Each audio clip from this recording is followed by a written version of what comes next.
buenas tardes y bienvenidos a la entrevista al día aquí en Lancelot Televisión. Hoy vamos a empezar hablando de carnavales, pero de los carnavales más tradicionales. Ahora, de última, si es el carnaval tradicional de Teguise, ¿no? Con los diabletes, luego que si los buches y demás. Vamos a hablar de qué figura jugaron, ¿no? Qué papel jugaron en este caso estas figuras, en este caso diabletes y buches, pero también hablaremos de alguno que no conocemos tanto y luego iremos oscilando entre otras cuestiones que también son de interés por su valor patrimonial y sobre todo de archivo. Vamos a hablar en este caso, ¿no? Porque de eso sabe mucho Paco Hernández, el cronista oficial de Teguise, pero que no solo de Teguise, sino de mucho más. Sin más dilación pasamos a hablar con Paco Hernández. Paco, ¿qué tal? ¿Cómo estás? Hola, buenas tardes. Bien. Todo bien, ¿no? Tranquilo, ¿no? Tranquilo entre los libros, ¿no? Tú eres... Eso, con esos no se pelea uno, ¿no? No, lo mejor que tienes es que no contestan, eso sí. Eso es verdad. Tiene su ventaja, ¿no? La verdad que sí, los libros dan mucho y piden poco. Bueno, vamos allá. Los carnavales, lo decía un poco en la introducción. Vamos a ir por partes. Bueno, he dicho diabletes, he dicho los buches. ¿Quiénes serían así ese carnaval tradicional, esas figuras de modo rápido y luego ya vamos uno a uno? ¿Cuáles son? O sea, por antigüedad pues están los diabletes, luego los buches y también se han rescatado de hace ya años los toros de Tiagua, Tao, como se les conoce. Antes y no tenía ni idea, digo, ¿de cuándo ha habido toros aquí, tauromaquia? Pero deben ser otros toros. Otros toros. Pues venga, vamos a hablar, los diabletes, ¿de cuándo surgen y cómo surgen? ¿Por qué esa estética determinada? Bueno, los diabletes tienen origen en los antiguos danzantes maos de nuestra isla, ¿no? Cuando llegaron los franciscanos en 1402, ellos traían como fiesta principal la fiesta de Corpus. Y en esta fiesta hacían una especie de teatro de significación, una lucha entre el bien y el mal. Ellos traían el bien, que era la cruz, y para significar al mal se fijaron en aquellos danzantes que intervenían pues, en los rituales de fecundidad, fertilidad, en los malpaíses y en el propio Jable. Y los pusieron a danzar en la fiesta de Corpus. Y como representaban el mal, pues de ahí el nombre de diablo o diablete. Y desde esa época se supone que a través de los intercambios que hemos hecho con distintas tradiciones parecidas, sobre todo en Hispanoamérica, de San Francisco de Llares, a partir de los franciscanos se establecieron primero con Juan de Betancourt en 1402 abajo en Rubicón, pero desde 1415 se creó el primer oratorio de Lanzarote que fue en Famara y desde ahí iniciaron estas costumbres y tradiciones que traían los franciscanos, ¿no? Se supone que sobre el 20 ya participaban los diablos en las fiestas de Corpus de aquí de Lanzarote. Y siguieron saliendo en las fiestas de Corpus hasta que lo prohibió. La iglesia consideró que un diablo en una fiesta religiosa no era muy serio, ¿no? Y entonces pasaron al carnaval. Este paso de una fiesta religiosa al carnaval, no solo aquí en Teguise, sino en el Palmar y en distintos lugares de nuestras islas, también pasó al carnaval. ¿Eso qué fecha estamos hablando? Sobre 1770 y pico. Ya, entonces ya como fiesta como tal de carnaval. De carnaval. Porque el carnaval antes era, hay que decirlo, el carnaval también era, sí, ¿no? Fiesta con carnal y todo el rollo con la cuaresma. Pero era como, el carnaval era como tapado, era como, dar miedo, había que dar miedo. Era un vuelco de la actitud personal de cada individuo, ¿no? Por eso el hombre a vestirse de mujer, la mujer de hombre, era un cambio total. Lo que no se atrevía a decir o a hacer durante la vida cotidiana, pues él aprovechaba en el carnaval para burlarse bien de los señores. De hecho, se cuenta de que el carnaval de Cifra era una burla sobre los vestidos. Los del carnaval era una burla hacia los señores de la forma de vestir, ¿no? Y así nacieron pues los propios buches y diversas figuras, los mascaritas que habían, era siempre haciéndose una burla a la más. Y luego era disfrazarse, para que no se conocieran, claro. Claro que sí. Y el aspecto estético que tiene actualmente esa careta, no me sabe... el correaje ese. ¿De cuándo data el actual que conocemos? Ya, en principio la danza que se hacía, porque así está recogido en los libros capitulares del antiguo cabildo de Lanzarote, iban cubiertos de pieles, y eran con una careta que simbolizaba el macho cabrío. Luego ya cuando aparecieron los telares, nosotros tenemos registrado en un trabajo que se hizo sobre los telares de Lanzarote, más de 450 telares solo en el municipio de Teguise. 450 telares registrados con los nombres de las hilanderas que trabajaban ahí. Y luego, claro, apareció otro tipo de tela y fue cambiar, o sea, así que se fue despojando de los cueros y haciendo las telas estas que llevan. Lo del color rojo y negro es una influencia de los esclavos que se traía. En Lanzarote nadie sabía tocar instrumentos, ¿no? Y entonces para participar en esta danza que hacían en la fiesta de Corpus, intervenían unos esclavos negros tocando un tambor que se llamaba el tamborilero. Y así aparece registrado. Incluso hay una cita en que dicen que salen los diabletes, pero no hay danza porque los que tenían que tocar fueron vendidos como esclavos a América, ¿no? El Señor los había vendido. Y esa relación entre África, Canarias y América, yo creo que la figura se concentra en la figura del diablo, porque si bien es verdad que en principio tenían la careta del macho cabrío, sobre todo con el intercambio de nuestros inmigrantes, cuando fueron allá a América, vieron que allí el animal por excelencia era la vaca, con los cuernos, aquellos grandes, y cuando vinieron, sobre todo la familia Díaz, Antonio Díaz, Maximiano Díaz, toda esa la familia de los Díaz de Teguise, trajeron esta careta y lo que hicieron fue una mezcla. Por eso el actual diablete de Teguise conserva los cuernos del macho cabrío y la lengua y el contorno físico de la careta, pues de un buey. De buey. Sí, es como alargado, claro. Así no parece. Y en cuanto a los colores rojos y negros, son los colores que tenía la tribu de los Yoruba, el norte de África, traído por los esclavos. Era el principio y fin de la vida, el rojo y el negro. Y de ahí viene esa mezcla. De hecho, los chiquillos de la villa, en la actualidad, le gritan cuando corren delante de los diabletes, le gritan gelengua, y en realidad es una deformación del eleguá, que es otra palabra traída por los esclavos negros, del eleguá, que era el Orixa, el dios mayor de la región de los Yoruba de África, ¿no? Y por eso esa mezcla entre África, Canarias, simboliza muy bien la figura ¿no? Entre por dónde vinieron y hasta cómo volvieron, cómo se mezclaron ahí. El tema ese de los cascabelillos, ¿eso? Como la finalidad que tenían los franciscanos al que se pusieran a danzar ahí era ahuyentar los malos espíritus, pues nada mejor que hacer ruido. Y entonces ahí, primero con unos cencerros, luego con esquilas, y ahora como ya se mandan a buscar incluso a la península para hacer el carillón, para que el sonido sea musical. Esquilas es la palabra que he oído, ¿no? Sí, las esquilas. Las esquilas, ¿no? Por eso los franciscanos utilizaron primero los cencerros y luego esquilas para hacer ruido y simbolizar que se ahuyentaban los malos espíritus en la fiesta de Corpus. Claro. Luego también tiene esa parte de, siempre cuando están como los buches, y ahora lo veremos, esa parte de ir de pegar, de golpear, como hacen los carneros del hierro, abrazar, tirnar.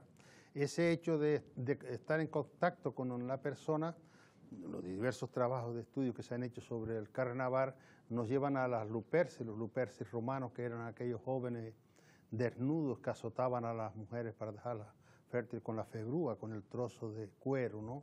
El hecho ese de golpear procede de ahí. Por eso los buches golpean los diabletes, abrazan y tirnan los carneros del hierro.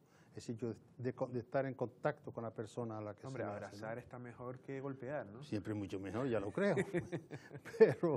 pero el hecho era eso, transmitir el contacto. Y luego vamos a empezar a ir ya cambiando al tema de los buches, pero a mí me da la sensación, y tú me dirás si es correcto o no, que los diabletes están muy arraigados, o que incluso se está rejuveneciendo. Los niños quieren vestirse de diabletes, pero los buches, me parece a mí, que me perdonen los buches, están como un poco, cada vez los veo más mayorcitos. No, sí, de hecho ya he hablado con algunos bucheros y nos han dicho que ellos tienen problemas de que la juventud se incorpore a la parranda, ¿no?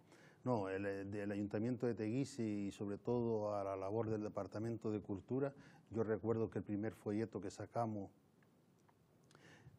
sobre los diabletes del año 79, luego en 84 publicamos también otro folleto, se empezaron a hacer talleres para que no se perdiera la costumbre de hacer las caretas. Antiguamente apenas habían 4 o 6 diabletes y se hacían las caretas con molde de barro y luego pegando trozos de papel con harina, y ahora ya tienen otro proceso y entonces se hacen talleres. Entonces se creó una asociación registrada, una asociación cultural que se llama Los Diabletes, y ellos se encargan de hacer las caretas, hacer la ropa a los niños, y de hecho lo vimos en el último carnaval popular de Teguise, donde habían por entre 30 o 40 diabletes. Sí, sí. El otro día me decía una compañera, Sara Bermúdez, bueno, ella está muy vinculada a las agrupaciones folclóricas y demás, que un primo pequeño que quería Sí, ser los diablete chiquillos, y que se buscó la manera de hacérselo. Sí, sí, los ¿tal? niños, eso de los niños, eso de que en vez de que corran detrás de él, correr él detrás de alguien, le motiva. Le motiva, ¿no? Sí, sí, sí. Bueno, pues vamos a dar ya el paso a los diabletes, porque a los diabletes, a los buches. Los buches, no sé si aquí es carnavalero, pero los buches tenían más una parranda marinera. No, sí, no, por eso cuando se habla de las distintas figuras del carnaval, se ve el carnaval del campo, que en este caso serían los diablos, y el carnaval del mar, puerto, que sería del puerto, que serían los buches, ¿no? Los buches siempre han estado ligados al arrecife y sobre todo a las fiestas. De hecho, don Salvador Jiménez, que era un señor de Teguise, era secretario del juzgado, nos dejó alguna información como desde antiguamente, no solo con buches de pescado, sino con buches de cerdo, ya se golpeaba. Pero él nos dio una cita desde 1711 en que decían que cuando llegaban los marineros hacían la famosa esta ceremonia de coger ramas y hacer como una ofrenda en el mar, golpeando como hacen la rama de las palmas, o sea, como si por aquí, ¿no? Para eso, pero era un tipo de ofrenda que hacían como una corona y luego lo lanzaban. Y luego, al llegar a la orilla, dice que golpeaban en la orilla del mar con vejiga, pone allí de peces o pejes, y de ahí el origen del... No ¿La original de qué es? ¿Vejiga de qué? Pues yo oía como de tiburón, ¿o no? Yo de pescado no estoy muy al tanto, pero sé que era, o sea, ellos nombran el nombre de pez. Y luego después que participaban incluso en las distintas fiestas. De hecho, y vinculados, igual que los diablos estaban vinculados en este caso a una asociación cultural de allí, los marineros estaban vinculados a los que se llamaba la cofradía de mareantes, que era la cofradía de marineros, y ellos eran los encargados de las fiestas, de alguna de las fiestas primero, sobre todo en la fiesta del Rosario, en la fiesta, y luego después la última ya en la del Carmen, ¿no? Y vemos, o sea, cuando se habla cuál es el origen, o sea, el origen primitivo, igual no sabemos, pero ya tenemos referencia, ya digo, desde esa fecha de 1711, en que ya intervenían en una especie de ceremonia o de ritual relacionado con el mar.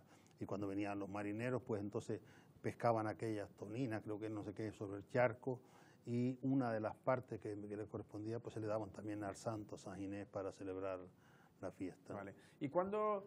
Porque ahí sale medio eso, de ritual, festivo, pero ¿cuándo se le asigna también el papel en los carnavales? No, los del carnaval, la primera cita que tenemos ya varios escritores lo recogen, de que ya salían desde Cuatro Esquinas en forma de rancho haciendo buche. El hecho de que la máscara apareciera, ellos retomaron después el carnaval de una forma ya definitiva a partir del año 60 y pico, ¿no? A través de los famosos bucheros que se nombra siempre en los distintos trabajos que hemos hecho. Ellos me encargaron hace ya unos 7, 8 años un trabajo de investigación y estuvimos recopilando datos en distintos archivos y le entregamos un pequeño libro, folleto sobre la historia de los diabletes. Y ahí recogíamos esa cita de 1711 y sobre todo a partir de los años 60 y pico, cuando ya se constituyó como una asociación. Claro. Pero recopilando la antigua tradición de los buches, no que naciera en el año 63, sino que a partir del 63, de una forma más continuada y seria, pues se mantiene el actual grupo. Claro. Antes hablabas de que ha sido clave el apoyo del Ayuntamiento de Teguise para la recuperación o el fortalecimiento de los diabletes.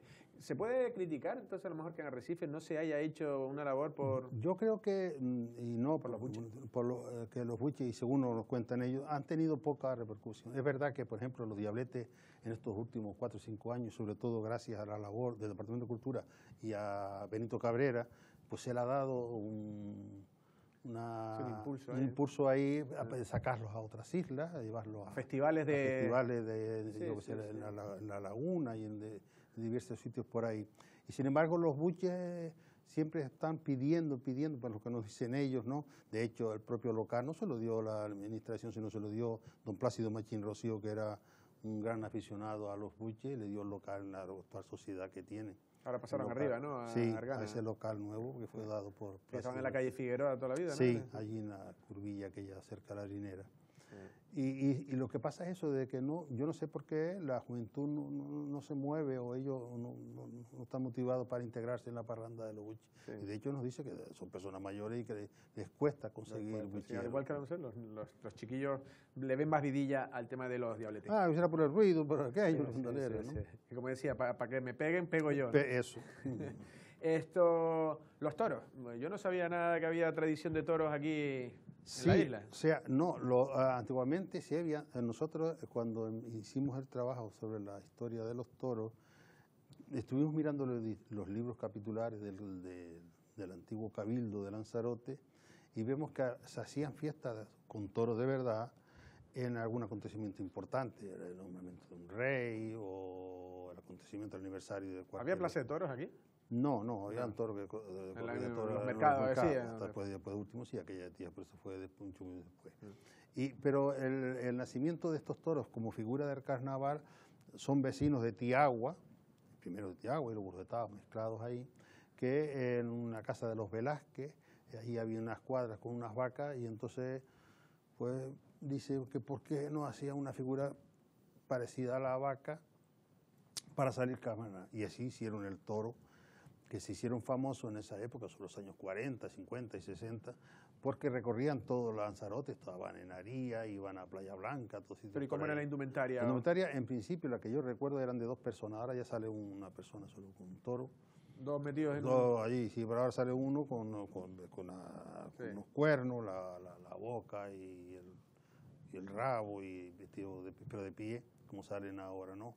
Y eso se debe sobre todo para los vecinos de Tiagua. Hay un señor, el señor Parrilla de Tiagua, que conserva una careta muy antigua y es un gran entusiasta de esta tradición.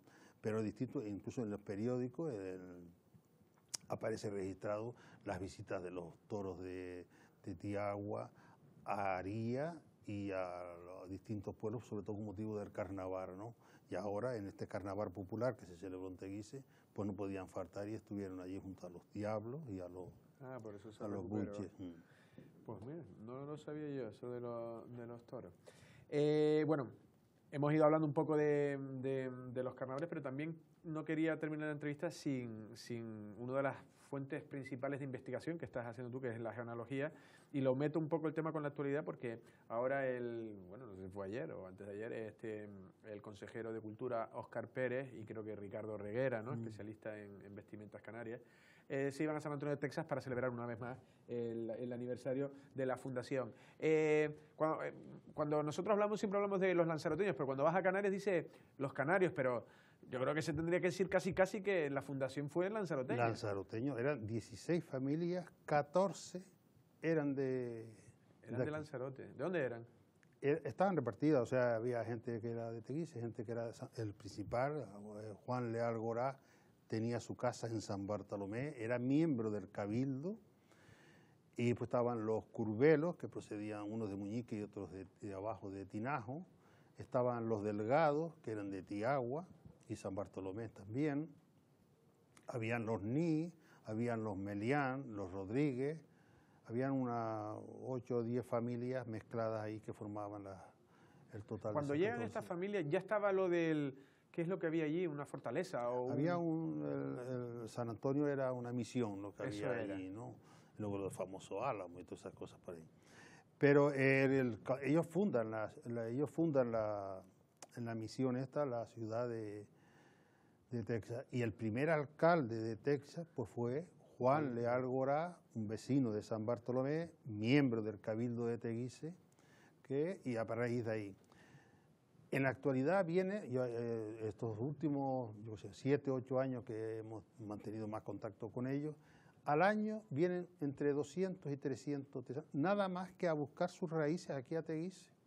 ¿Vienen o se ponen en contacto? ¿Vienen físicamente? Vienen. Una vez vinieron aquí una expedición, nos llenaron la tele de... 200. Chiscano es el que lo llevaba un poco, Chiscano, pero él no era... Médico, bueno, él era... pero es de Tenerife. Él es de Tenerife. Él es de Tenerife. Pero no, venían a través de la asociación que tienen allá. Pero lo curioso es que entre los que han venido en estos últimos años se conservan 2 de los apellidos del lanzaroteño, que son los Delgado y los Curvelo. De hecho, el Delgado se le hizo una entrevista por ahí. y viene y ha venido ya 2 años, Delgado y Curbelo. Entonces muchas gracias, pues se llama John no sé qué, bueno, Delgado, y luego se asusta. Hay uno que es amigo mío de Facebook, mira las cosas, y vino por aquí, amigo de Larry Jaskiel, ¿no? Sí, que ha a sido través todo de un Larry embajador, siempre... ¿verdad? Pero ellos han mutado el Curbelo a Curville, ¿puede ser? Sí, no, incluso, es claro, ahí estuvo un Curbelo que era Curville, yo decía, pues este o es italiano o portugués, de donde proceden los Curvelos. Pero no, era del Curbelo, lo que pasa es que una deformación se hace con Este es Jim Curville. Sí, un hombre ya... sí, no, está en Facebook, nosotros también tenemos contacto muy con él. activo el hombre. Nosotros tenemos, solo de San Antonio de Texas tenemos 160 y pico contactos a través del Facebook. Pero nosotros recibimos al mes sobre 20 solicitudes por internet, que no las podemos contestar a todos porque es casi imposible. Primero digo que es casi imposible sobre todo porque los libros de la parroquia, los de nacimiento, difusión y matrimonio, pues en Lanzarote lo lógico es fuera Teguise, el más antiguo, y no es así. El de matrimonio de Teguise, el más antiguo es de 1725 y los más antiguos son los de Arías, que son de 1730-31, ¿no? Pero gracias al trabajo que hemos hecho desglosando los protocolos notariales, hemos hecho alguna genealogía. Pero sobre todo los Curvelos, los Delgados, son los más que hemos trabajado, y de hecho, en contacto con un Curvelo de allá, hemos intercambiado información y tenemos registrado 5.860 por ahí Curvelos que descienden de los Curvelos primeros que fueron de aquí de Lanzarote. Esa pregunta te la iba a hacer, ya te lo había dicho antes y hemos hablado alguna vez. O sea, por ejemplo, por poner, ya vamos a hacer un poco aquí la película. Este señor, Jim Curville, que creo que era de Luisiana, aunque venía la familia de San Antonio, y mi abuela, que era Josefa Armas Curbelo, y creo que la familia venía de Yaiza. ¿Hay probabilidades de que yo tenga algún parentesco con este señor Jim Curville? Sí, bueno, casi seguro que sí, porque el Curvelos en esa época de 1730 habían unas 2, 3 ramas. La rama mayor es la que vivía estaba en Muñique y Yaiza, ¿no? Y Tiná, habían 3 ramas esas grandes. Pero 2 estaban enlazadas, ¿no? Las hemos logrado enlazar, sobre todo gracias a la información y al apoyo que hemos tenido, primero con Gerardo Morales, luego con Alfredo Montallana y ahora con su hijo, que también sigue la afición esta de la genealogía, y ha colaborado de tal forma con el archivo de datos de genealogía que tenemos en Teguise, que parte de la documentación nos lo ha dejado, la parte de don Alfredo nos ha dejado su hijo. Por eso quiero agradecer públicamente que siguiera la labor de su padre y que haya mantenido ese contacto con nosotros, ¿no? Pero casi seguro que los Curvelos, tenemos los 5.000 y pico, cerca de 6.000 Curvelos enlazados, 2 de allá y los de aquí.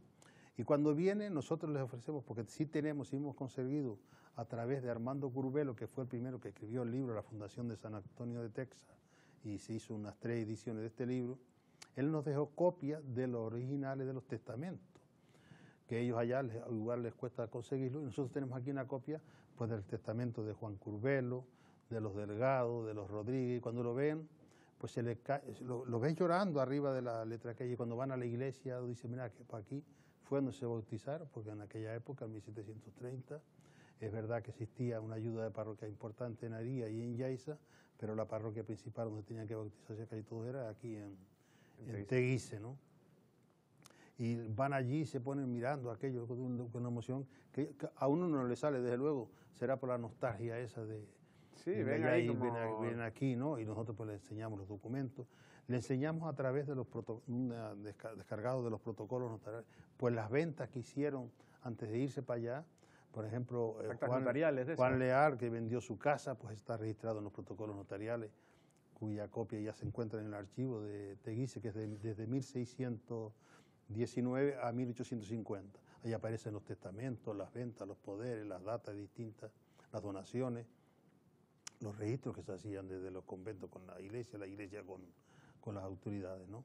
Y de ahí sacamos también muchos datos de genealogía. Y nosotros le enseñamos allí pues, las copias de las escrituras que hicieron Juan Leal cuando vendió la casa de San Bartolomé para irse,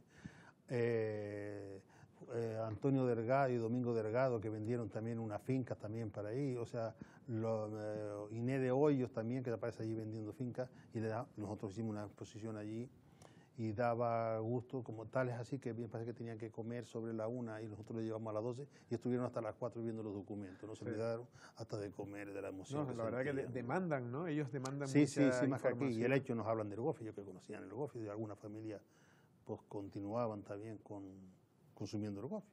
Bueno, la verdad que sí, ¿no? La verdad que muy interesante. Se nos ha ido el tiempo, Paco, podríamos seguir hablando, pero se nos ha ido el tiempo. Ha sido un placer. Muchísimas gracias. Igualmente, gracias a ustedes. Las palabras de Paco Hernández, acabamos hablando en la parte que, como él dice, más trabajo le da, por decirlo de una manera, que es la genealogía y toda la investigación, bueno, de los apellidos, los principales apellidos, primero del municipio, él es cronista oficial de Teguise, pero también el interés de cómo al final, cuando se dice San Antonio de Texas, que fueron no sé si fueron los reyes, fue todo el mundo, era el origen canario, pero el origen canario, alguien tenía que haber dicho un poquito más el origen verdaderamente lanzaroteño, ¿no? Lo ha dicho, de 16 familias fundadoras, 14 eran de Lanzarote, apellidos Leal, Curbelo, Nis, apellidos muy, muy lanzaroteños, que luego ya él lo ha vivido mucho y sobre todo han venido muchas veces. Yo recuerdo una expedición grandísima y la verdad que era muy interesante conocer a americanos, como dice él, ¿no? John o James Curbelo, o con sus variaciones anglófonas, iba a decir, ¿no? Inglesas, pero la verdad que es muy atractivo. Del resto, recordar que iniciamos esto porque todavía estamos en carnavales, en los distintos municipios de la isla están en carnavales, y en este caso pues hemos hablado principalmente de diabletes y buches, que uno lo tenía más conocido, pero también esa tradición de los toros y uno la tenía muy controlada y bueno, algo se ha aprendido hoy. Nosotros nos despedimos, pasen una feliz tarde.